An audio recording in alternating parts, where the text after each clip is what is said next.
Olá, você está no Mundo Jurídico da Diário MSTV. E hoje nós temos mais uma entrevista especial, recebendo um convidado do Rio de Janeiro, professor Pedro Barreto. Seja muito bem-vindo, professor. Prazer, Wander. É um prazer estar aqui com você e com o telespectador do Mundo Jurídico. Um prazer. Professor Pedro Barreto, me permita chamar de Pedro, porque é o jeito que eu costumo chamar todos os entrevistados aqui no nosso programa. Eu sempre começo com uma pergunta de praxe para conhecer um pouco da sua história de vida. A opção pelo direito, Pedro, o que te levou a fazer, o que te levou para a área jurídica? Bom, existe um fator que é um fator anímico, um fator que vem da personalidade, da essência, da vocação, que sempre me acompanhou desde muito pequenininho, que me fez, logo na minha adolescência, identificar no direito um caminho que eu queria para a minha vida. E esse fator é o fator em que sempre me incomodou muito testemunhar no processo de coexistência a opressão de pessoas fortes sobre pessoas fracas e diversas situações em que eu enxergava muita gente sofrendo o aviltamento a seus direitos sem saber como se defender. Desde muito novo, me incomodava testemunhar covardias, injustiças sociais, violação a direitos, e aquilo fazia de mim um menino muito questionador, um adolescente muito provocativo. Eu vim de um movimento estudantil secundarista na adolescência. Eu fui líder de grêmio estudantil, fui líder de estudantes secundaristas com 16 anos de idade, e quando começou a florear na mente a ideia de fazer um vestibular, eu sou filho de uma médica bem conceituada, de um geólogo, engenheiro. Eu me recordo que um dia minha mãe virou para mim e disse assim: meu filho, esse seu espírito tão questionador, esse seu jeito de querer se meter no problema de todo mundo para tentar resolver, essa sua mania de não aceitar ver uma injustiça, eu acho que você não vai se dar bem de branco com um jaleco, me acompanhando pelos hospitais e plantões da vida. E meu pai disse: eu acho que as minas e os campos da geologia também não vão ser o habitat em que você vai ser feliz. E meu pai e minha mãe, quem mais me conhecia, pai e mãe é quem melhor conhece filho, disseram: experimente conhecer o que é o direito. E não obstante, a gente não tinha advogados na família. Quando eu passei a entender rapidamente o que era o direito, eu falei: é isso que eu quero para mim. Eu quero entender esse fenômeno e estudar essa ciência que vai me permitir, através dela, combater injustiças. E quando eu entendi o que significava ser advogado, você que me assiste agora, em todo o estado do Mato Grosso do Sul, advogado, aquele que leva a voz, advocare, para postular a quem pode oferecer a proteção com base nas regras que se aplicam para proteger direitos que são violados. E eu bati no peito e falei: eu nasci para ser esse negócio aí, eu quero ser esse tal de advogado. E eu perguntei: qual é o vestibular que eu tenho que fazer para poder virar advogado? Aí me disseram: é o vestibular de direito. E aí não tinha outra escolha, amigo. Se você me desse uma aprovação em primeiro lugar em medicina, eu não ia querer. Eu escolhi ser advogado por essa questão, que é uma questão anímica, uma questão psíquica, uma questão adequada à minha personalidade, de um menino inconformado com injustiças sociais e que entendia desde muito novo, de uma maneira até precoce, que a minha missão de vida era usar o meu dom e o meu talento, a minha capacidade de falar ao coração das pessoas, para tentar levar alento, levar esperança a todos aqueles que precisam e sozinhos não conseguem chegar. Eu sempre acreditei, Wander, e a você, telespectador aqui do programa Mundo Jurídico, eu sempre acreditei e ainda acredito nisso, que existem dois tipos de pessoas no nosso processo de convívio no mundo, na sociedade em que a gente vive e naquela que está ali fora, que às vezes a gente não consegue chegar nela. Há dois tipos de pessoas: as que vêm ao mundo para pedir luz e aquelas que vêm para iluminar. Aqueles que vêm para pedir um apoio, uma orientação, e aqueles que vêm e se preparam para apoiar e orientar. É como num estádio de futebol, que é uma das minhas grandes paixões, em que uma multidão, milhares e milhares de pessoas vão gritar, aplaudir, alguns vão só observar, outros vão criticar, mas tem 22 que entram para jogar e um que entra para decidir. E eu falei: eu vim ao mundo para escrever a história e não para assistir a história. Eu vim ao mundo para levar a esperança e não para ficar atrás da esperança. Eu vim para levar o direito e não para bater palma para quem faz o direito. E aí eu falei: não tem para onde correr. Eu nasci para ser advogado. Pedro, isso é um depoimento forte. E esse é um depoimento inspirador. E você também leva pessoas, sua vida se tornou fazer com que pessoas se tornem advogados através de cursos preparatórios para a OAB, se tornem magistrados através de cursos preparatórios para a magistratura. E como advogado, muitas vezes você chega numa sala de audiência e encontra um magistrado que diz assim: eu estou aqui, mas eu não tenho inspiração, eu não tenho vocação. E eu acredito que isso é um dos maiores perigos que você pode ver para alguém que está cumprindo uma carreira. Como que é a sensação de ver alguém que está lá como magistrado e que não consegue ter essa vocação ou que não se identifica com essa vocação para a carreira que ele seguiu? Aí a gente tem que saber fazer a distinção entre o problema e uma eventual, possível e adequada solução para esse problema que existe. É real. Não só para um magistrado. Você colocou, por exemplo, um magistrado, mas a gente pode falar para qualquer tipo de situação da vida em que certa pessoa, por alguma razão, chegou a certo patamar, a ocupar certo cargo, exercer certa função e que não é a sua vocação. Bom, vamos lá. Primeiro vamos fazer um rápido comentário sobre essa situação em si. Depois a gente discute uma eventual solução para ela. Por diversos motivos, muitas pessoas formadas em direito estudam para sair em provas de concursos públicos e algumas dessas pessoas passam em concursos para a magistratura. Só que nem todas essas pessoas são realmente vocacionadas para o exercício da atividade que o magistrado presta no seu dia a dia. Ora, quando você tem que acordar todos os dias para fazer algo do que você eventualmente depende para ter a sua estabilidade financeira, para sustentar a sua família, para poder justificar a sua existência diária trabalhando naquilo que você se imiscuiu a fazer, mas que não é a sua vocação, não é aquilo para o que você identifica o grande dom que Deus lhe deu e todos temos dons, não é o que lhe faz feliz e lhe faz sorrir, lhe faz acordar e dizer: porra, eu estou acordando para fazer aquilo que eu mais amo na minha vida. Você tem que se fazer uma pergunta, em que às vezes a resposta verdadeira para essa pergunta, que ela vem dentro de você e não de fora para dentro, ela vem de dentro para fora, não é a resposta que você gostaria de ouvir. Mas a pergunta que você deve fazer, sendo um magistrado que não se sente vocacionado, ou um promotor de justiça que não é vocacionado, ou por que não dizer, um advogado que fez um curso de direito porque o pai e a mãe obrigaram a fazer um vestibular, ou porque o cara não sabia que porra que ele ia fazer e caiu no vestibular de direito, e de repente ele hoje tem uma carteira vermelha na mão, mas não é a praia dele, o cara não se vê numa sala de audiência, o cara não se vê dialogando com o cliente, prospectando a formação de uma carteira de cliente.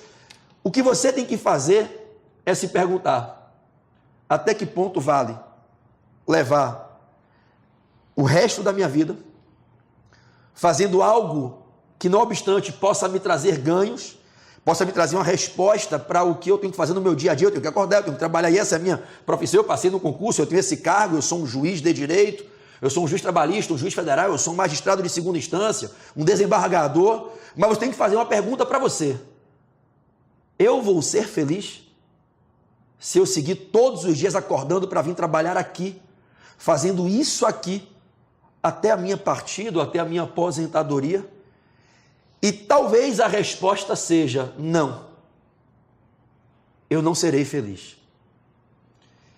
E não adianta você dizer da boca para fora para agradar o presidente do tribunal, para agradar a sua esposa, o seu marido, ou para fingir que agrada a si mesmo. Não, eu estou muito feliz e eu vou ser feliz. Porra nenhuma, se não é a tua vocação, se não é o que te dá tesão, irmão, se não é o que faz o teu olho brilhar, como o meu olho brilha quando eu entro na sala de aula, ligo o microfone e minha veia pula, e eu posso estar com 40 graus de febre, 2 noites sem dormir, e é o tesão que me move, cara, me faz suar e ter tesão e prazer, um orgasmo intelectual. Se isso não é o seu tesão, cara, você tem que ser verdadeiro com você. E aí, quando você identifica que essa não é a sua vocação e que não é isso que lhe faz feliz, você tem que fazer uma escolha. E essa é uma das escolhas mais difíceis para uma grande quantidade de pessoas na vida. E falar de magistrados é muito pouco para o tamanho do que a gente está colocando sob uma análise de uma perspectiva psíquica. Eu poderia estar fazendo essa pergunta no meio de médicos, Perfeito. Poderia estar dialogando com engenheiros, com colegas do jornalismo, com você que está aqui me entrevistando, não na sua vertente de advogado, mas de um profissional que vive o dia a dia da imprensa e do relacionamento com o público. Eu poderia fazer essa pergunta com 40 anos ao meu pai, que tem 80, que é geólogo. Eu poderia perguntar à minha mãe, que é médica, que é pediatra, que tem a vocação de cuidar de crianças a um veterinário que é apaixonado por animais. E quando você se faz essa pergunta, independente se é um magistrado, um advogado ou quem quer que você seja, e você se pergunta, e a resposta é, eu não tenho essa vocação e eu não sou feliz fazendo isso, não é isso que me leva à plenitude da felicidade, você tem que fazer uma escolha.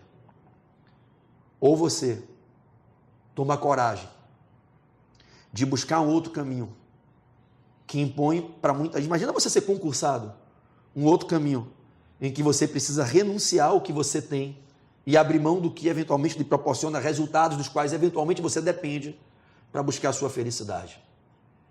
Ou então você abre mão de ter o direito de, nessa única vida que você tem aqui no plano terreno, e falo única respeitando todos os amigos que acreditam em teorias como a da reencarnação, não é o caso de entrar nesse leque de comentário, mas pela crença que me guia, e respeitando a diferença, a vida é uma só e não tem bis, é um trânsito curto de quando você chega até quando você parte, e é você quem escolhe. Se você quer passar o resto da sua vida acordando todos os dias para fazer aquilo para o que você não é vocacionado, ou se você decide fazer uma quebra de valores, uma ruptura, e arrisca recomeçar para buscar o teu sonho. Antes de passar para a próxima pergunta, eu vou dar a resposta que eu sei que está na mente de muitas pessoas. Mas quem tem coragem de fazer isso? Você já viu alguém fazer isso? A mulher que eu mais admiro depois da minha mãe, nessa vida, fez isso. E é por isso que eu sou casado com ela e estou com ela há quase 15 anos. Eu casei com uma servidora federal concursada, em que o direito era a sua terceira faculdade, uma mulher mais vivida e mais madura do que eu. E quando nós estávamos há 3 anos juntos, eu olhei para ela e falei, eu não aguento mais chegar em casa e você me dizer que a gente não pode programar uma viagem de férias de tais dias porque você trabalha para o governo federal e você tem que bater ponto. Eu não aguento mais você reclamar para mim que você tem uma jornada escrota de trabalho e você trabalha para um patrão que não sabe nem qual é o seu nome. Eu não aguento mais você dizer para mim que você não está feliz trabalhando como servidora federal porque você trabalha numa repartição que as pessoas não vestem a camisa e que você se dedique e que o pessoal tem aquela crise do funcionalismo frustrado. Deixa eu dizer uma coisa para você. Você não nasceu para ser empregado, você não nasceu para ser servidor, é por isso que eu me encantei por você. Águia não voa com passarinho. Leão não caça com camundongo. Seu DNA é de leão, é de leoa. Então, pede exoneração do seu serviço. Bate lá amanhã, devolve o seu crachá, entrega o teu cargo, o teu salário, a tua estabilidade e me abraça, sobe nas minhas costas e vamos voar junto. Me puxa para cima, que eu vou bater asa forte e a gente vai voar para fazer o que a gente é vocacionado. Você é empreendedora, assim como eu.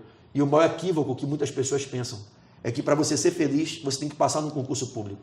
Eu ensino pessoas a passarem em concurso todos os dias e já treinei milhares de pessoas que passaram, inclusive, em primeiro colocado de vários concursos públicos nos últimos 17, 18 anos. E eu sou muito feliz e realizado e ganho mais do que qualquer concursado desse país, porque tem teto. Ninguém pode ganhar mais do que o ministro do Supremo. Eu posso. E eu não sou concursado. Eu escolhi fazer aquilo para o que eu sou vocacionado. Para não ter que chegar numa sala de audiência, olhar para um juiz não vocacionado e no final da audiência dizer assim para ele, não desconta a tua raiva em mim. Eu não tenho culpa da tua frustração, o jurisdicionado também não. Com todo respeito à vossa excelência, como ser humano, como magistrado, à carreira nobilíssima da magistratura. Não desconta a tua frustração e as tuas neuroses por acordar todo dia para bater ponto na vara. Não desconta em cima de mim. Então, para a gente concluir, a você que está me ouvindo agora, não vou falar aqui agora como advogado, não como operador do direito. Eu vou lhe falar agora como master coach, estudante de psicologia e um apaixonado pela neurociência e pela inteligência emocional. Faz uma pergunta para o teu coração. Você é feliz fazendo o que você faz hoje? Você que estudou para concurso, você se vê sendo feliz indo morar numa cidade que não é que você foi criado ou que você sonha, deslocado para uma comarca no interior com seu filho pequeno na escolinha e depois de 2 anos mudando, levando ele para outra escola? Isso vai te fazer feliz? Porque se isso não for te fazer feliz, pense até que ponto vale. Buscar num concurso, buscar na magistratura, em qualquer carreira, uma estabilidade profissional que aniquile e frustre as suas maiores expectativas de felicidade pessoal. Beleza? Excelente. Pedro, e você tocou num ponto aí da sua formação. A sua faculdade de formação em Direito, você é natural de qual estado? Eu sou natural de Salvador, Bahia. Não obstante minha esposa jure que eu vim de Marte. Ela fala, você com esse tesão que você tem 24 horas por dia, você veio de outro planeta, mas eu vim de Salvador, sou soteropolitano, Salvador, a cidade do amor, e fui para o Rio de Janeiro com 18 anos, estou no estado fluminense há 22 anos, e na cidade de Niterói, que a gente chama de Nikiti City, há 8 anos. E lá foi a sua formação, você se formou em qual universidade? Eu me formei em Direito em 2001, na finada, na extinta Universidade Gama Filho. Era a época uma das maiores faculdades da rede privada de ensino superior do país, mas por questões que não vem ao caso aqui abranger, adentrar, essa universidade faliu. Junto com ela foi a credibilidade dos meus muitos diplomas, meu curso de Direito, os meus 4 semestres do curso de Contabilidade, os semestres que eu estudei o curso de Psicologia não pude concluir e depois a faculdade fechou, algumas pós-graduações, mestrado, e a minha faculdade não existe mais. Você tocou num ponto, aliás, você falando da Gama Filho, o nosso conselheiro federal, meu amigo Alexandre Mantovani aqui em Dourados, era professor lá. Ele dava aula lá nos cursos de pós-graduação. Você falou do Alexandre Mantovani, me permita um corte, porque eu não posso permitir que prossiga a pauta sem fazer um comentário. Alexandre Mantovani é um dos mais nobres expoentes, não só da advocacia sul-mato-grossense, mas desse Brasil transformador que a gente quer. Eu me apaixonei pelo trabalho dele, conhecendo ele numa palestra em Manaus há algum tempo, e o que me encantou foi a sinceridade das colocações dele com o coração. Alexandre é um cara que fala com o coração.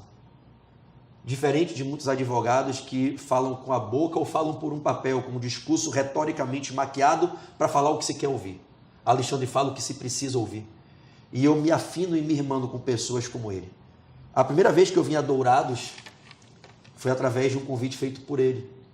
A gente se encontrou nesses aviões da vida, num evento em Manaus. Eu nunca tinha conhecido ele, não obstante já sabia sobre o trabalho dele.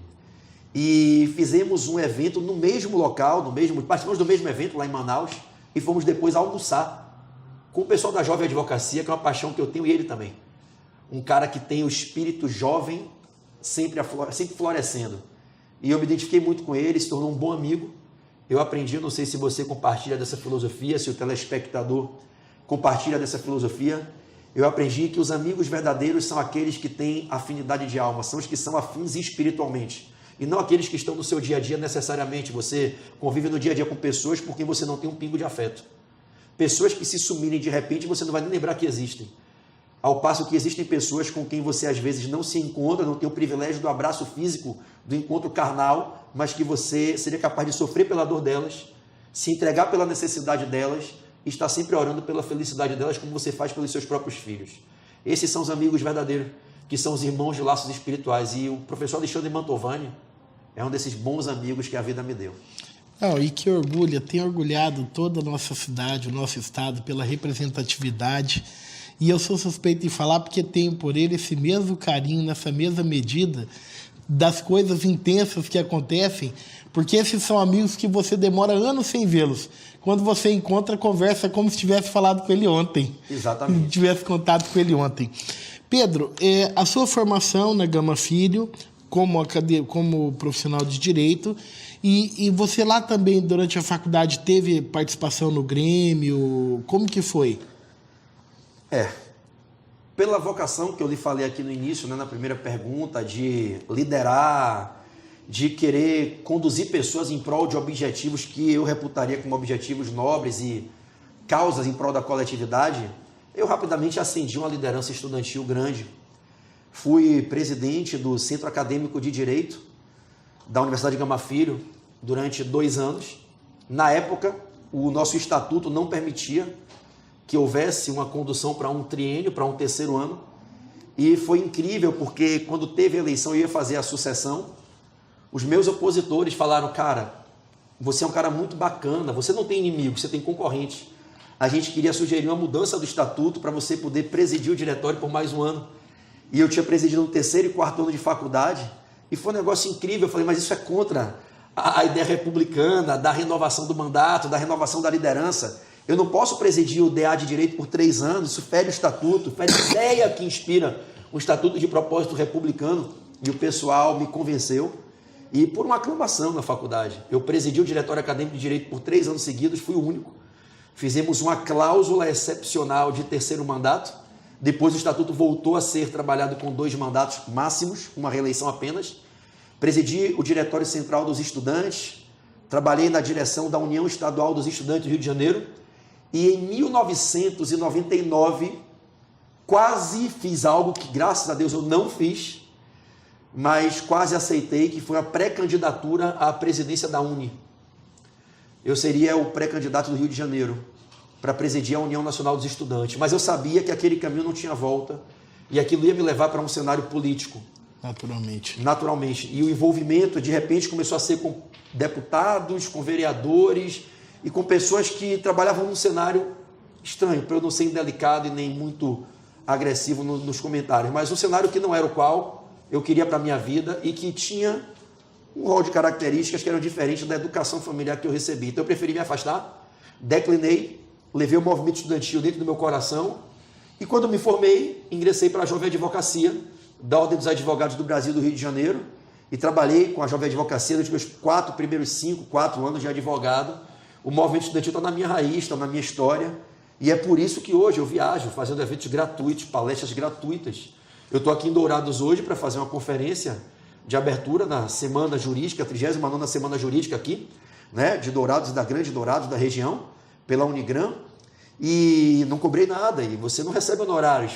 Os honorários que você recebe são in labor, são in spiritam, como a gente brinca, é o carinho, é o amor das pessoas, é a certeza de poder compartilhar essas reflexões, deixar um legado e olhar para Deus de noite no hotel, cansado, na hora de dormir, sozinho, como sempre, e olhar para Deus e dizer, missão cumprida, Pai. Então, hoje foi mais um dia que eu vi. Mais um dia com a Jovem Advocacia, com essa meninada aí do movimento estudantil, que é o que me move, é o que me dá tesão. Você tocou num ponto, Pedro, da sua formação de cursos e tal, para que a gente possa explicar para quem está nos assistindo, graduado em Direito, advogado, mas você tem várias outras formações. Formação não, eu não consegui concluir os 2 outros cursos, então a minha formação eu não posso me apresentar como algo que eu realmente não titularizo, não é? Então eu não consegui concluir o curso de contabilidade, não é? Na época foi por uma questão pessoal, eu cumulei o curso de contabilidade com um mestrado em Direito e um MBA na FGV. E aí eu tive que fazer uma escolha por uma questão de definição de foco, eu resolvi trancar o curso de contabilidade, porque eu não estava dando conta, precisava trabalhar, né? E aí eu parei. O curso de psicologia foi já na época final que a Gama Filho ia fechar, e a faculdade fechou, eu não botei para frente. Você precisa saber, eu nem fui pegar a documentação até hoje. Foram 4 semestres em que eu aprendi muita coisa, minha mente se abriu para um universo de conhecimentos que hoje me são servientes, no ensino jurídico inclusive. Mas conclusão, para que fique bem claro para o público, eu tenho a conclusão perfeita, acabada, com todos os títulos na área jurídica e na área do coaching. É isso. Então, vamos lá. Mestre em Direito. Mestre em Direito. E essa uma série questão de pós-graduações, MBAs em Direito. E essa questão do coaching, como que funciona? Explica pra gente. O coaching foi a escolha mais feliz da minha vida. Eu conheci o coaching muito antes de tomar a decisão de estudar o coaching. Eu conheci o coaching na internet, pesquisando sobre Anthony Robbins. Eu vi um vídeo dele e ele falando sobre aquela obra do Florescer, e eu fiquei impactado com a maneira como ele atingia as pessoas e o teor das mensagens do Tony Robbins, que é hoje um dos maiores coaches do mundo. Provavelmente o maior, né? Eu só não vou dizer que ele é o maior. Para a maioria das pessoas, Tony Robbins é o maior coach do planeta. Mas eu acho que hoje a gente tem Nick Vujicic, Nick, no arms, no legs, um homem que nasceu sem braços e pernas, veio ao Brasil agora recentemente. Eu acho que o Nick alcançou um nível de maturidade no manejo dos princípios do coaching e na aplicação das ferramentas de coaching hoje para macro públicos do mesmo nível de qualidade que o Tony Robbins faz. Então hoje eu sou um daqueles que coloco Nick Vujicic no mesmo patamar de Anthony Robbins, ainda que o reconhecimento dos dois ainda não esteja na mesma linha, ainda que o livro A Vida Sem Limites do Nick Vujicic foi o 4º livro mais lido no planeta no último e no penúltimo ano. Só perdeu para a Bíblia, para o Corão e infelizmente, eu tenho uma vergonha falar isso, para 50 tons de cinza. Eu conheci o coaching assim, mas tudo tem um tempo certo. Eu era aquele menino que eu namorava o coaching, mas ainda não estava pronto para entrar de cabeça. Até porque eu sou muito intenso. Eu sou um cara que eu sou 99% paixão e 1% também. Eu sou aquele cara que em tudo que eu faço eu sou exageradamente apaixonado. Eu sou aquele cara que se eu gostar de você hoje, eu chego no aeroporto ali, eu vou chorar copiosamente de saudade de você. Eu sou aquele cara que quando eu ficava com a menina, eu declamava poesias. Eu me apaixonava de noite e chorava de manhã, implorando um beijo no dia seguinte. Eu mandava flores no primeiro encontro. Aquele último romântico do Lulu, exagerado do Cazuza. Então eu sabia que quando eu entrasse no coaching não tinha volta, e não teve. E foi aproximadamente em 2009, fazem quase 10 anos, que eu resolvi estudar coaching. E a transformação na minha vida foi impactante. Eu tive um privilégio de conhecer e sugiro que todos vocês que me assistem conheçam o trabalho dele. É, para mim, o maior coach do Brasil, ainda que não seja reconhecido como tal. Para mim, está no mesmo nível de um Paulinho Vieira, de um Bernardinho, do Nicolas, de tantos outros, que é o Nelson Vieira, que foi um dos caras que ajudou a levantar o nome do Instituto Brasileiro de Coaching, IBC, do Zé Roberto, e depois fundou a Companhia Brasileira de Coaching, a Cibra Coaching, que hoje é sediada em Belém do Pará. E eu tive o privilégio de fazer uma formação com o Nelson. E quando eu fiz a formação com o Nelson, eu estava passando por uma crise muito grande no meu casamento, e o Nelson me fez entender que o coaching não era apenas um instrumento para eu transformar a vida de pessoas, ou, vamos ser corretos, né? O próprio coaching ensina, a gente não transforma a vida de ninguém. Para que a gente possa ajudar pessoas a que elas mergulhem em si mesmas e transformem suas vidas. Mas mais do que ajudar pessoas a transformarem suas vidas, o coaching poderia me ajudar a transformar a minha vida. E o coaching chegou na minha vida nos momentos mais difíceis, em que eu estava desistindo do maior patrimônio que eu tenho e o maior tesouro que eu tenho, que é a minha família.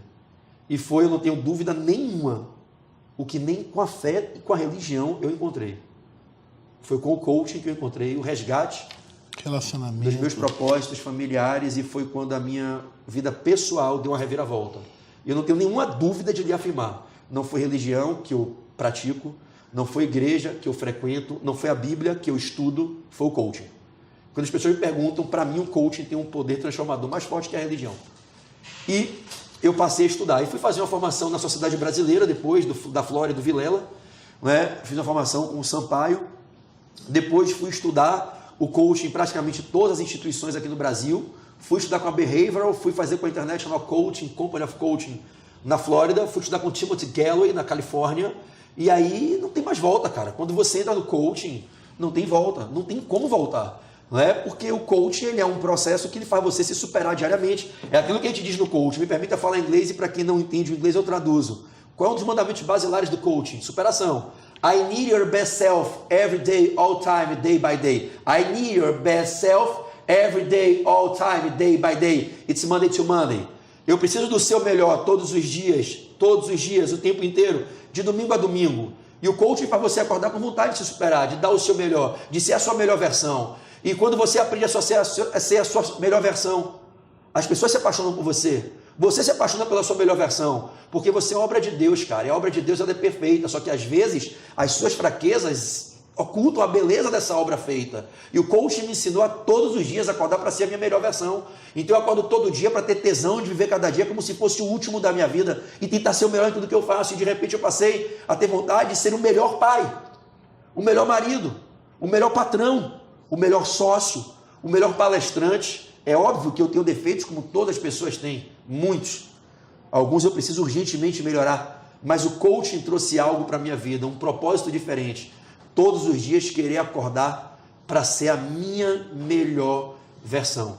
E é com esse pensamento que eu hoje ensino pessoas que elas podem sim ser a melhor versão delas. I need your best self every day, all time, day by day, Monday to Monday. Let's do it. Isso é fantástico. Você consegue.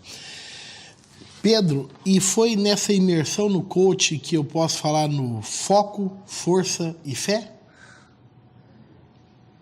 Eu não sei o que vem primeiro que quem, na essência. Muitas pessoas já trazem dentro de si o foco, força e fé. E às vezes o coaching orienta essas pessoas a começarem a organizar a sua vida na tríade foco, força e fé. E tem que ser nessa ordem, não dá para inverter a ordem. Não pode ser força, foco e fé. Nem fé, foco e força. É foco, força e fé. Abraçar o F3 foi uma escolha muito forte e linda em 2015, quando eu fundei o Portal F3. Eu aprendi com um cara genial. Você vai saber de quem eu vou falar aqui agora. É óbvio que você é um cara muito estudioso, você é formado em coaching. E talvez as pessoas que estão me assistindo também conheçam, ele é autor de muitas obras incríveis. Eu fui aprender estudando inteligência emocional com Daniel Goleman, que você só vai alcançar resultados extraordinários na sua vida se você conseguir definir foco para as suas ações, para a canalização da sua potência. Muitos de nós deixamos de alcançar resultados fantásticos, de viver sonhos, de concretizar objetivos, porque não conseguimos focar. E quando eu aprendi, quando eu entendi o que era foco, eu falei, cara, é aqui o pontapé inicial para tudo. Vou fazer uma análise rápida com você, mesclando um pouquinho de Daniel Goleman com Bill Gates, fazendo cursos de formação de Headhunter na Microsoft. O Bill, ele fala o seguinte, eu posso lhe passar 10 tarefas. E cada uma dessas 10 tarefas, isoladamente consideradas, você é capaz de realizar. E talvez você precise de 10 dias com plena dedicação para fazer uma tarefa dessa. Com 100 dias, você consegue fazer as 10 tarefas. Mas você só conseguirá fazer se você fizer uma de cada vez. Se você tentar fazer as 10 ao mesmo tempo, os 100 dias se passarão e talvez você não conclua nenhuma. Ao passo que quando você olha para a primeira tarefa e diz, Mr. Bill, can you wait for me for the second? Let me look for the first, only the first. E aí você olha apenas para a primeira. E aí você joga toda a sua força e energia na primeira. Você fecha ela em 10 dias. E quando você faz isso, 10 by 10, após 100 dias você concluiu as 10 tarefas. Ao passo que pessoas que às vezes têm mais força e melhor habilidade que você, por não conseguirem focar, dissipam sua energia e não conseguem realizar nenhuma. E é a história dessas pessoas ao final de uma vida, quando você lê o livro da vida, é de pessoas de grandes feitos e pessoas que ficaram pelo caminho. Um porque soube focar, o outro não. É como o lenhador que tem um machado e entra num grande campo. E o dono daquele pomar diz a ele, eu preciso que você derrube uma árvore para eu ver que você é capaz. Existem 100 árvores e você tem 5 minutos. Algumas árvores têm troncos mais duros, outras mais tranquilas, que às vezes com 2, 3 machadadas você derruba. Mas nenhuma delas terá um tronco tão duro que se você não se esforçar, você não derrube dentro de 5 minutos. E o cara que não consegue ter foco, ele sai com o machado e bate uma, essa é dura, outra é dura, essa é um pouquinho mais mole, aí o tempo acaba, ele não derrubou nenhuma, enquanto ao passo que quem tinha foco, pegou a primeira árvore, pau, pau, pau, e na mente dele estava, você consegue, se você der o melhor de si, derrubar uma, por mais dura que seja ela, isso é foco, cara. Isso é foco. Foco numa linguagem mais descontraída. É o rapaz solteiro, não sou solteiro, ok, mulheres do Brasil, eu sou casado e apaixonado, tá? É o rapaz solteiro que chega numa noitada, na boate, e tem 5 garotas lindas solteiras, amigas entre si, e esse bobão, ele começa a mandar uma letrinha para a primeira, ele tenta jogar um chavequinho na segunda, e ele chega para a terceira e dá uma cantadinha de pé de ouvido, e ele acha que elas não vão conversar entre si. E depois de 2 horas naquela noitada, as 5 já sabem que aquele galinha morta está chavecando com qualquer delas, porque na verdade ele não quer nenhuma, ele quer qualquer uma. E quem quer qualquer uma não mostrou para nenhuma delas que ele quer uma. E sabe o que acontece? Esse cara vai chegar sozinho em casa, gastou perfume, gastou gasolina e vai morrer na mão, papai. Ele não vai malhar e fazer musculação com a dor da mão, porque ele não teve foco. É a diferença para aquele rapaz que tem foco, irmão. Ele tem foco, ele chega na primeira e diz, é você que eu quero. Aí vem a segunda, aquela amiga dela que no linguajar mais descontraído, a gente chama de furadora de olho, e dá um sorriso para ele fala, olha só, você não entendeu, é a sua amiga que eu quero e não você, não faz mais isso. Aí vem a terceira e diz, olha, mas eu sou mais bonita que ela, a questão não é beleza, é afinidade, eu só quero ela, e se não for ela eu vou para casa sozinho. Esse cara focou, é por isso que ele vai fazer musculação, não só de madrugada, mas pela vida inteira. Isso se chama foco. Você tem que começar todas as suas ações definindo para onde você está indo, sendo capaz de segregar o que está em volta, os fatores prejudiciais, os fatores extorsivos de energia e colocar sua mente direcionada para esse objetivo. O cara que quer passar na prova do AB, que vira para mim e fala, mas eu tenho monografia, eu tenho estágio, então vai para puta que te pariu, você não merece passar. Define teu foco, porra, e coloca a tua energia no teu foco. Colocou energia, aí você tem que entender a força. Porque se o teu foco te leva a algum lugar muito extraordinário, uma coisa é querer subir mesmo, irmão. Uma coisa é querer subir no topo da montanha. Onde você quer subir? Você quer ganhar 5 mil ou 500 mil por mês? Você quer ser amado por 5 pessoas ou por uma multidão? Você quer ajudar alguém ou o mundo inteiro? Porque se você quer chegar em algum lugar muito extraordinário, você tem que se dispor a condutas extraordinárias. E essas exigem muita força. E qual é o erro da maioria das pessoas? Acharem que não são capazes de andar sentindo dor. Acharem que não tem força. Acharem que é lá fora que elas têm que buscar o que Deus colocou no coração de cada um. Você não é forte, você é fortaleza, foco, força. E aí, irmão, para quem como eu, encontra na religião um dos fundamentos de vida, segura na mão de Deus. Segurar na mão de Deus não é botar a mão com pires esperando esmola, tá? O Deus no qual eu creio não manda gabarito de prova, não manda dinheiro, não manda emprego, mas segura na mão dele que ele diz assim: filho, faz tua parte, que eu faço a minha. Bota o barco para dentro da tempestade, arriba esse barco que eu estou sentado, e quando eu estou no barco, o barco não vira. Vai em frente que eu estou aqui. A fé, diz a Bíblia, é o fundamento da esperança. O meu início foi difícil, como para todo mundo, não é fácil para ninguém, a não ser para quem tem eventualmente uma oportunidade, já pegando a carteira da ordem, ser abençoado, entrando num grande escritório, apadrinhado por alguém que possa patrocinar os custos de manutenção do seu primeiro escritório. Quando eu comecei, 2 coisas muito rápidas aconteceram na minha vida. 3 coisas muito rápidas. E a advocacia foi uma dessas 3. Eu me formei em 2001. A minha colação de grau, a festa e a solenidade foram no dia 22/2 de 2002. Tudo 22, irmão. Dá para entender porque eu sou um pouco maluco, beleza, né? 22 está no meu DNA, 22/2. E na solenidade de formatura, na entrega dos canudos ali, na festa de formatura, a então diretora do curso de Direito, que estava se despedindo do curso, e que foi quem me acompanhou durante todo o movimento estudantil, anunciou com o consentimento da reitoria da faculdade, da Universidade de Gama Filho, a minha contratação. E eu, com 2 meses de formado, na solenidade, fui anunciado como novo assessor da direção do curso de Direito. Com 24 anos de idade, eu estava trabalhando na direção do curso de Direito, coordenando atividades complementares, promovendo palestras, seminários, eventos que eu levava os meninos que estavam chegando no 1º e 2º ano para conhecer o Tribunal Marítimo, conhecer o sistema penitenciário, ver júri simulado, assistir audiências. Então eu tive que me dividir com 24 anos entre o mestrado, que eu passei em primeiro lugar no mestrado e ganhei uma bolsa para poder fazer o meu primeiro mestrado, me dividia entre o mestrado, me dividia entre o meu trabalho como assessor da diretoria do curso de Direito da Universidade de Gama Filho, coordenador de atividades complementares da instituição, o início de advocacia que eu procurei fazer na área consultiva. Então, eu tive uma oportunidade boa, eu soube agarrar minhas oportunidades, com consultoria na área locatícia com imobiliárias, então eu fui estudar rápido locação, regime de locação, direitos de locatários, direitos de locadores, e aí surgiu a oportunidade ali no bairro que eu morava, na zona norte do Rio de Janeiro, um bairro pobre do subúrbio, que era Piedade. Nessa época eu dividia um beliche num quartinho, numa república de estudante, mesmo já formado, e aí tinham 3 imobiliárias grandes ali, e eu conhecia os donos dessas imobiliárias, e eu comecei a fazer apoio, consultoria, dando assessoria jurídica para imobiliária, e foi o meu começo da minha advocacia. E é óbvio que quando caía qualquer tipo de problema, uma causa civil para juizado, uma causa trabalhista, eu não pegaria penal, que era uma coisa que eu não queria fazer, não me identificava e não queria. Uma causa tributária, o que caía você faz. O advogado que está começando, ele é especializado em quê? Ele é especializado no quê? No QC, meu irmão, qualquer coisa. Sua especialização, você pode graduar em QC, em qualquer coisa, está começando, irmão.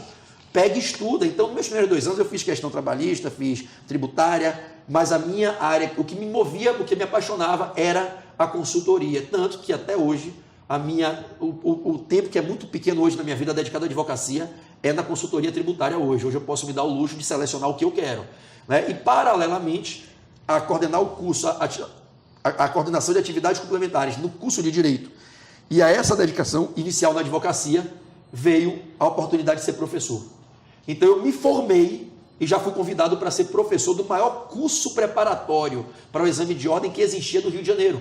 É um curso que não existe mais, chamava curso Fraga, do querido professor Fraga, que era um cara bem conhecido e ainda é bem famoso no Rio de Janeiro. E eu, com 24 anos, me formando, antes de formar, na verdade, eu já fui convidado para ser professor do curso dele.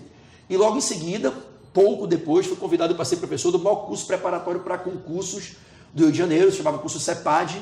E com 25 anos eu era professor da Escola de Magistratura do Rio, Escola do Ministério Público, Escola da Defensoria, fui convidado para a Escola do Espírito Santo, da Bahia, e fui dar um dos maiores cursos do Brasil, foi meteórico. Então eu nunca me dediquei exclusivamente à advocacia, mas sim como professor, e com o tempo aprendi a me posicionar como um empreendedor da educação, que é como hoje eu acho que eu me enquadro mais. Então, para que eu entenda, o seu escritório de advocacia permanece até hoje, provavelmente em sociedade com outros colegas? Hoje, eu me desfiz das sociedades. Hoje, o que eu faço é um trabalho de consultoria tributária, ora para corporações, ora para municípios. Hoje, o que eu faço bastante é orientar ex-alunos meus, principalmente os que passam no exame de ordem, na segunda fase de direito tributário, em como fazer esse planejamento para os municípios na questão atinente ao ISS, ao IPTU, a legalização, a constitucionalização da legislação que em muitos municípios é inconstitucional em diversos aspectos, ao repasse da carga tributária do ICMS, a adequação das políticas governamentais municipais para que se enquadrem na faixa de maior repasse de ICMS pelo sistema discricionário do repasse do ICMS, e com isso a gente consegue levar vários municípios à oportunidade de aumentarem as suas arrecadações dentro de uma linha comportamental que não prejudique o crescimento da livre iniciativa e do pequeno empresariado. Hoje, quando surge a oportunidade de questões no contencioso, ora eu indico meninos, meninas, ora do Rio, ora de fora do Rio, que passaram pelos meus cursos, pra você ter uma ideia, nos últimos anos mais de 30 mil alunos passaram na segunda fase do exame de ordem estudando comigo, fazendo o meu curso, o meu treinamento, mais de 30 mil. Por isso, e eu sempre tenho alguns para indicar. Por isso, por essa aprovação de mais de 30 mil, aonde que entra o super-homem nesse índice? Você está perguntando o Superman da OAB? O Superman da OAB. Bom, essa é uma questão delicada na minha vida íntima e pessoal, né? O Superman da OAB. Tenho até que pegar fôlego para falar que essa você me pegou de calça curta aqui, porque é um ponto que me emociona muito. Quando eu estava me formando, eu ganhei um apelido na faculdade dos meus colegas de faculdade, os meus colegas do diretório acadêmico, a garotada da militância estudantil hoje, muitos deles muito bem-sucedidos, alguns são concursados.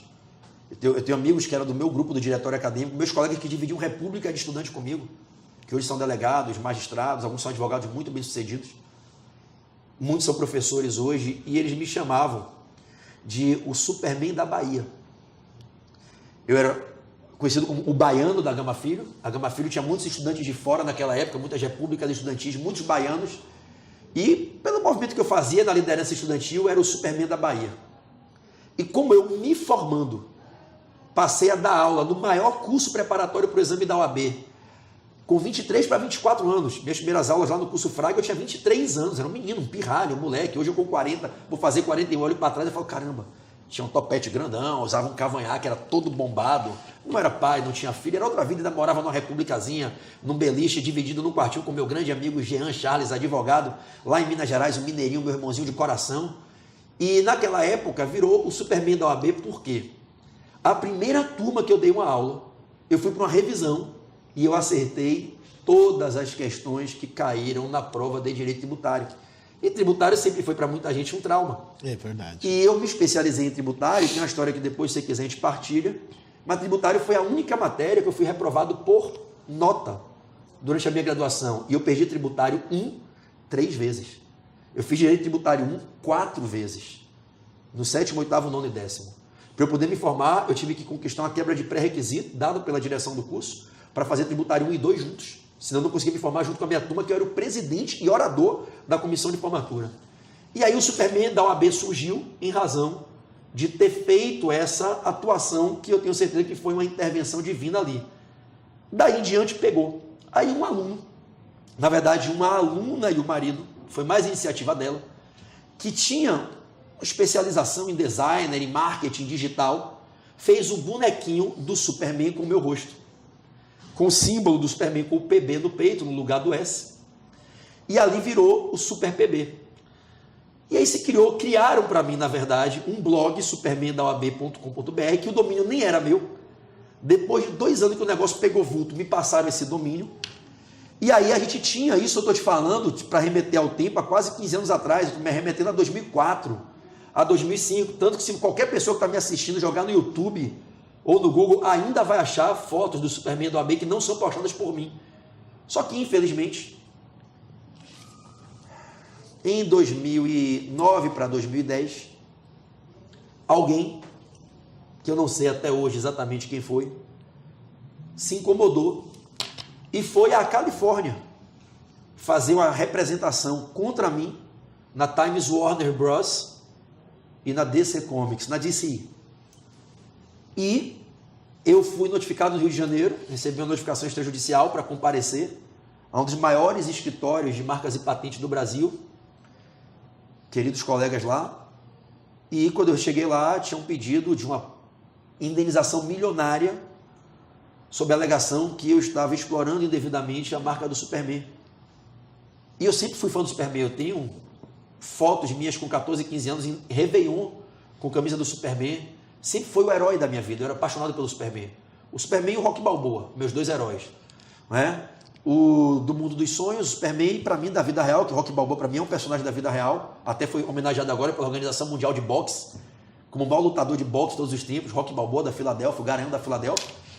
E aí, quando eu fui intimado para isso, eu não acreditei no que estava acontecendo. E eu tive que fazer um acordo. E eu perdi o direito, que eu não sei se eu tinha esse direito. Existem teses, eu não vou nem entrar na argumentação jurídica pró e contra.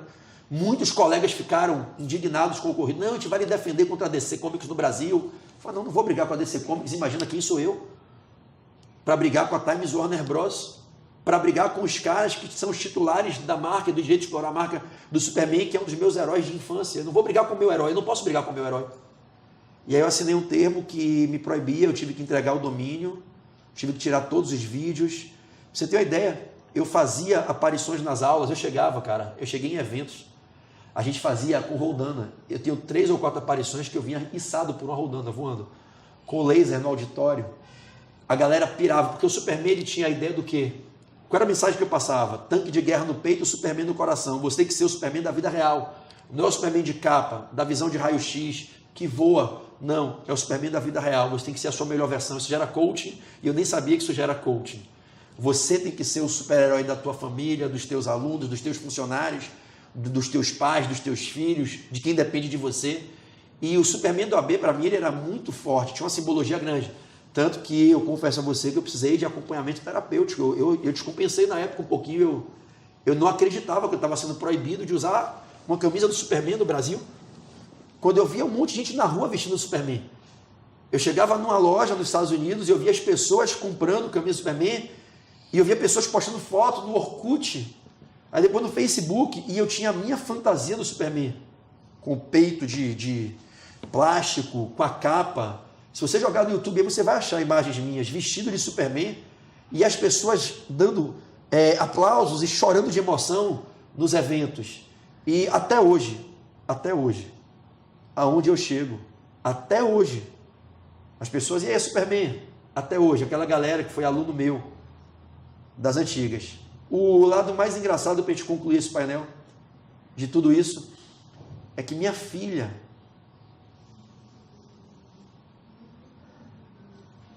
ela demorou de acreditar que eu não era Superman. Ela virava para mim e falava assim, por que você espera eu dormir para voar? Eu falava, mas papai não é o Superman. É sim que eu sei. Todo mundo fala. E até hoje é engraçado que, agora tem poucos dias, a gente estava viajando, estava fora do Brasil. Nós fomos ver o jogo da Copa do Mundo em São Petersburgo e o jogo em Rostov, os 2 primeiros jogos do Brasil na Copa. E quando a gente saiu de São Petersburgo, da arena, a gente foi para um parque de diversões, uma montanha-russa na Rússia.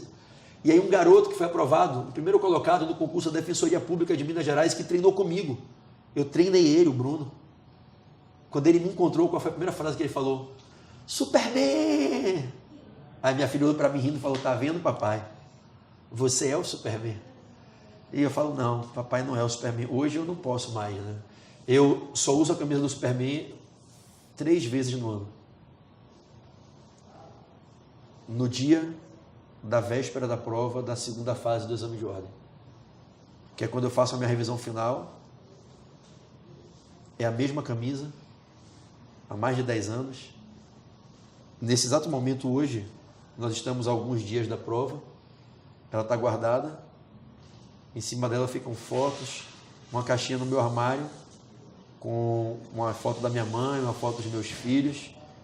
um Menino Jesus de Praga e uma medalhinha de Nossa Senhora da Candelária que eu tenho lá.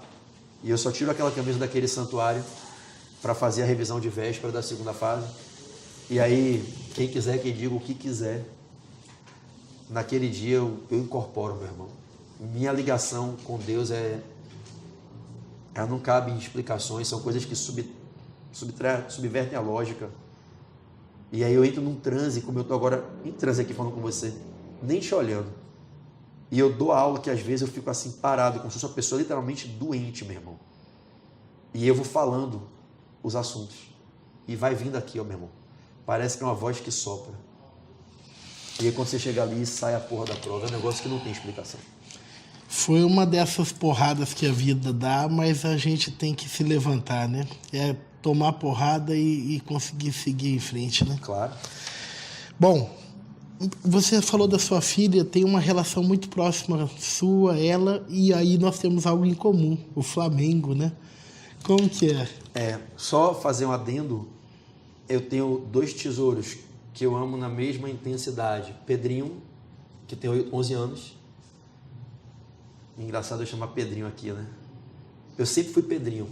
Meu pai é Pedro Barreto, eu sou Pedro Barreto e meu filho é Pedro Barreto. Meu pai era Pedrão e eu era Pedrinho. Quando meu filho nasceu, tomou minha identidade. Mas eu não consigo chamar ele de Pedrinho, é engraçado, porque Pedrinho sou eu. E eu chamei ele de Pedrinho aqui agora. Eu chamo ele de campeão. Eu só chamo meu filho de campeão. Uma crença de incentivo desde pequenininho. Eu em casa, campeão, campeão, cadê você, campeão? Oi, campeão, papai. Então eu tenho o meu campeão, que tem 11 anos, vai fazer 12, está acabando a infância dele. E tenho minha princesa, Laizinha, que tem 8 anos, minha bonequinha, meu pedacinho mais doce. E eles são a minha razão existencial. São esses 2 moleques. O maior desafio que a gente recebe como pai, que é criar filhos para serem felizes, pessoas de valor e bons cidadãos dentro de um processo de convívio social. E tudo que eu faço é por esses 2, não tenha dúvida.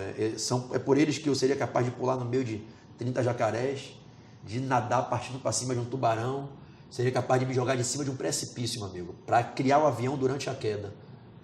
Por esses 2, eu acho que todo mundo que é pai e mãe ama seus filhos, é assim. Quanto ao Flamengo, o Flamengo é minha maior paixão, cara. Eu amo futebol, meu pai foi jogador de futebol, meu pai jogou no Náutico, jogou no Sport, meu pai é pernambucano. E eu fui criado jogando futebol com meu pai, eu fui criado indo para estádio.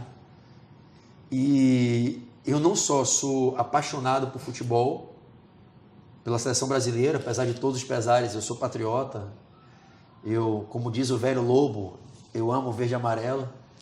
Mas, meu amigo, o Flamengo é o meu lado irracional. Que todo mundo tem. O meu é o Flamengo, é a minha maior paixão. Eu digo que nenhum lugar do mundo me faz mais feliz do que a arquibancada do Maracanã, a geral do Maracanã. Eu vou lhe contar uma coisa engraçada aqui, que a maioria das pessoas que me acompanham hoje com 40 anos não sabe. Eu fui um dos personagens da torcida do Flamengo, da geral do Maracanã, durante anos. E o pessoal, às vezes, minha esposa mesmo não gosta que eu fale isso. Que nem todo mundo interpreta de uma maneira positiva para um cara que hoje é coach, um advogado, mas o Flamengo é o Flamengo. Eu era o famoso bate-bola da geral do Maracanã. Dei entrevista em Globo Esporte, fantástico. Fui capa do Jornal dos Esportes, do Jornal do Lance, mais de 100 vezes. Eu ia com um bate-bola, porque o bate-bola é aquele pirrô grandão que vai até a canela com os babados, um gorro grandão que tinha um pompom na ponta e um urubu de borracha na cabeça, até quando fecharam a geral. E eu vou para todos os jogos. A minha química com o futebol e com o Flamengo, ela transcende. Eu digo que se algum dia você ouvir dizer que o Flamengo jogou debaixo de chuva, de neve, estava caindo pedra e canivete, e só tinha um torcedor e estava se cortando, os canivetes caindo e machucando, sangrando, e ele estava lá gritando, vamos Flamengo, vamos Flamengo. Vamos virar Mengo. Pode ter certeza que sou eu, isso aí é minha paixão. Meus filhos têm essa mesma relação, pegaram do pai, e eu estava agora lá no Maraca, jogo passado, estarei no próximo, e eu sei que o Flamengo, vamos falar assim como se o Flamengo fosse um personagem. Se ele fosse um personagem, eu diria a você, Flamengo, eu sempre te amarei, onde estiver estarei, ó meu Mengo, minha maior paixão. E você faz com que eu fique corado, porque eu flamenguista, meu filho flamenguista, minha filha flamenguista, Mas eu tô devendo para eles ainda ir até o Maracanã. Então eu vou lhe fazer um convite aqui perante o público. Eu sou sócio torcedor, meus filhos são sócios torcedores. Nós, graças a Deus, como estamos desde o início do programa, nós estamos hoje na primeira linha de prioridade para os ingressos. Eu vou lhe convidar para, na hora que você quiser um jogo no Maracanã, você me avisa, eu vou conseguir os ingressos para levar você e seus filhos. A gente fica ali na beira do gramado. A depender, eu não posso lhe prometer fato de terceiro.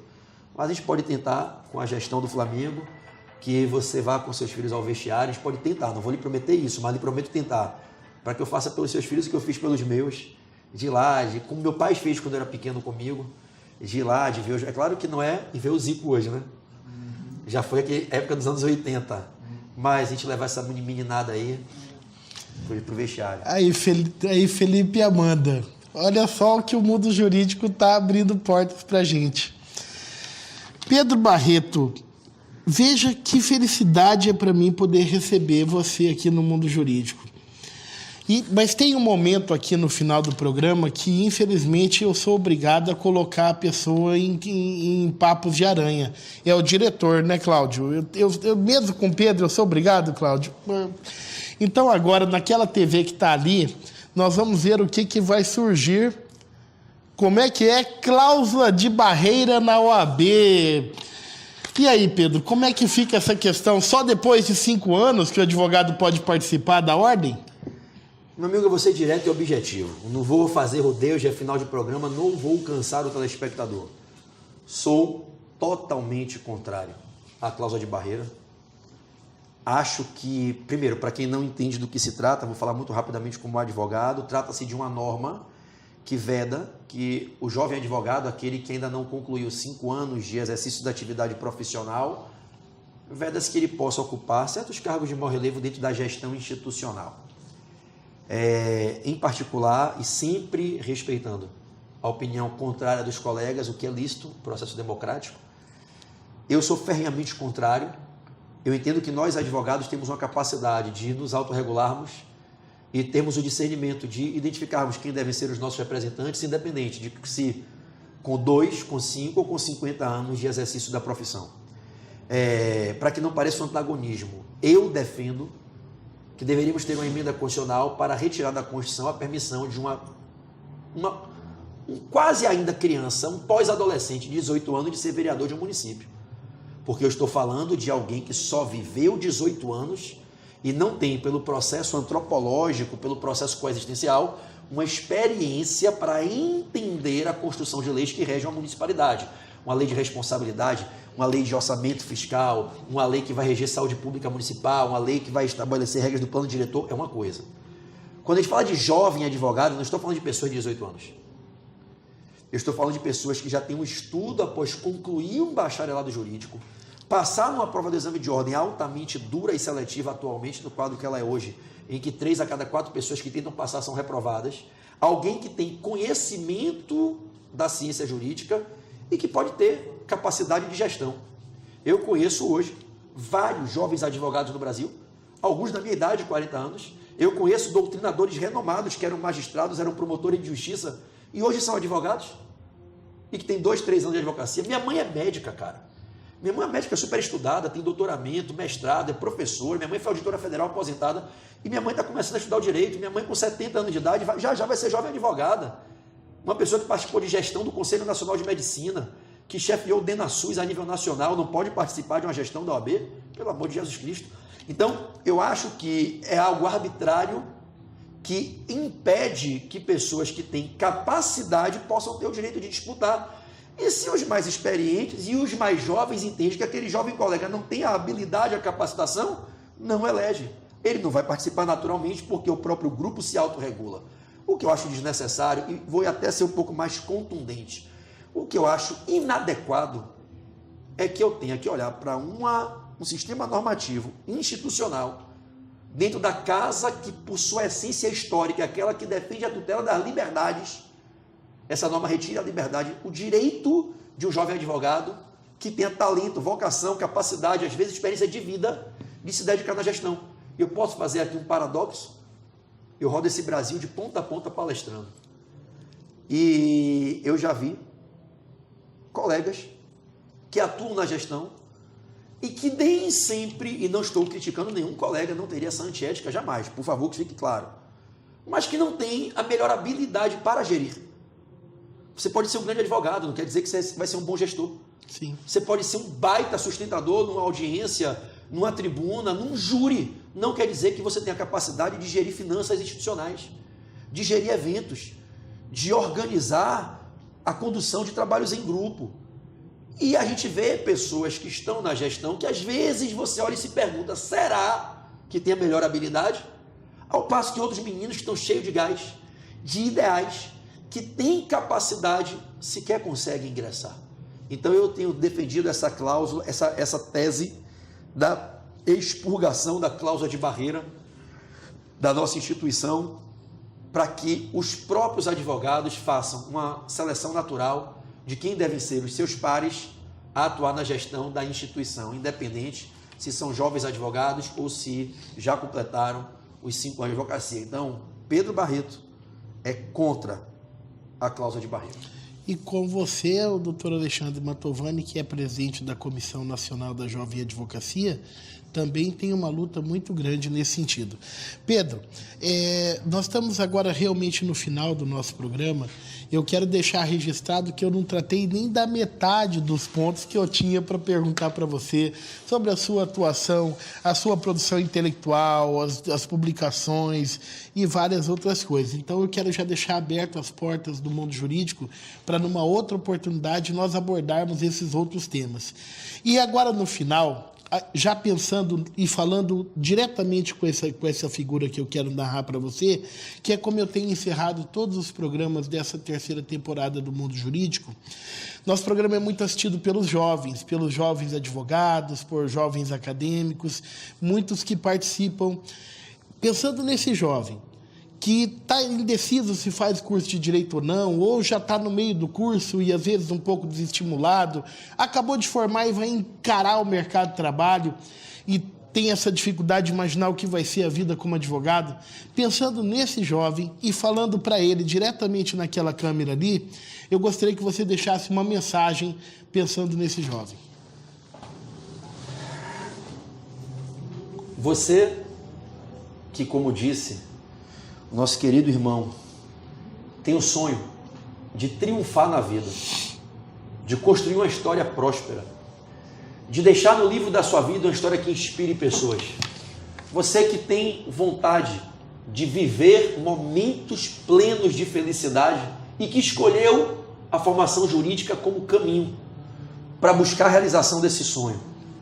Eu quero dizer a você que você escolheu um caminho que é muito difícil, que vai ter muitos momentos que você vai sentir aflição, você vai sentir a acidez do caminho queimar sua pele, sua mente, seu coração, mas eu queria lembrar a você que esse é o enredo que Deus escreve para todos os caminhos que levam a grandes resultados, e não só o caminho jurídico.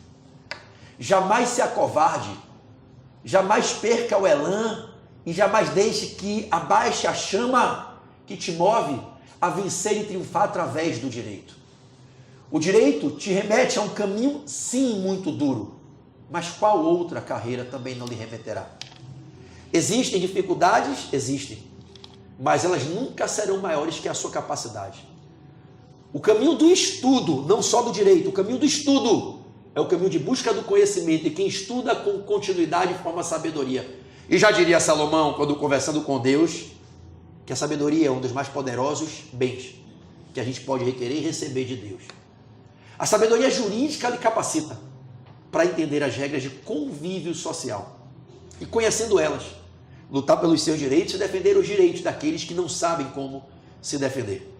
O que eu queria dizer a você é que essa crise que a gente vê aí fora, e ela existe, ela tem que estar lá fora e não na sua mente e no seu coração. A crise está lá fora, ela não pode estar dentro de você. A vida é um tatame em que a gente troca porrada permanentemente com o destino, com as surpresas da próxima curva, com os leões que chegam de frente na próxima esquina. Mas nós temos a vocação do guerreiro. Não importa quantas vezes você já caiu. A arte da guerra nunca foi não cair, porque quem não caiu não nasceu e não vai nascer. A arte da guerra é levantar e, mesmo sangrando, botar a guarda e seguir em frente, para o próximo combate. Está dentro de você o que você precisa. Você é o seu melhor recurso. Você é único para Deus. Você é feito diferente de todos que já passaram por aqui. E ninguém que virá será você. Deus para o tempo dele para lhe fazer com singularidade. Você é um indivíduo, um com vida, diferente de todos os outros. E você veio para brilhar. Não importa quais são as suas dificuldades, eu tenho as minhas e todo mundo tem muitas. É você que se define. As pessoas podem dizer o que elas quiserem de você, mas elas nunca poderão escolher o que aparece no espelho quando você se enxerga. É você que define qual a imagem que você enxerga. E é você que escolhe se olhar como um coitado, como uma vítima da vida, ou como um guerreiro combatente que luta o bom combate 24 horas por dia. E o que eu quero dizer a você é que o direito, assim como outras carreiras também são fantásticas, é uma carreira fabulosa. Eu nunca usei as minhas dificuldades como sabotadores. Eu nunca usei os meus problemas, que eu não sei se vocês têm a metade dos que eu tive, para me sabotar ou me fazer crer que eu não poderia vencer. Eu sempre procurei acreditar que a minha capacidade é maior que a minha dificuldade e que eu, como você, tenho o DNA da vitória na minha formação anímica, na minha composição existencial. Lute pelo seu sonho. A vida passa muito rápido, ela é um trem. E não é um trenzinho infantil, ela é trem-bala. Ela passa ligeiro. A gente é só passageiro, diria, em imortal espiritualização, em composição na vilela. E vai acabar.